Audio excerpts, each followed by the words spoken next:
Top of the morning. I have to tell you, my name is Carl Fisher. I've been in the business for 25 years. We're located in God's country to the west of here, out in Purcellville, Virginia.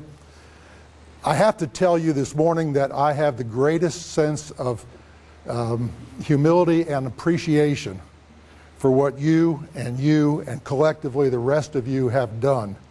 Because like many of you here, my first exposure to Howard years and years and years ago was transformational. And then what's grown from that has been this incredible family. And I have watched with reserve and interest and caution the iterations of franchise transfer and rights and all the rest of it. But what makes this group so incredibly unique, and we see it with every single person that's been here already, is the unbelievable horsepower in terms of insight, imagination, and willingness to work, but more importantly, the absence of any reservation to share openly and completely the very best of what you're doing. I commend you all collectively, and I'm humbled to be here. In my business, I run a little dog and pony show. I've been at it for a long time, and it's been a very small operation. Most of the challenges that I've had over the years is just how do you keep up with the transactions that you got. Not that they're huge numbers, but I run a pretty lean operation, and so keeping up with them was the biggest challenge. As this industry has transitioned, and I've gotten a little older, I'm starting to do what I probably should have done 25 years ago, which was think about what happens when you get a little older. So I've made the decision to move from a one-up boutique shop to a business that ultimately has legs that I can sell or leave to others, and so I'm in that process. There's a couple of themes that have run through the presentations this morning which I think really speak volumes to where we are as an industry. We're back to the basics. It is belly to belly. It is engaging on a real-time basis with the people that we try to serve.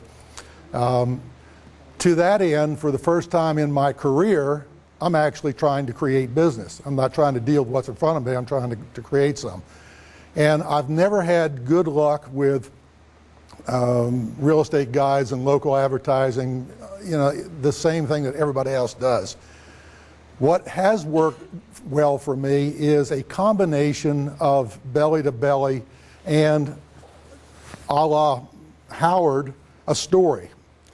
So I took on a national franchise, United Country, and one of the things they insisted upon was a personal brochure, which I've avoided for years.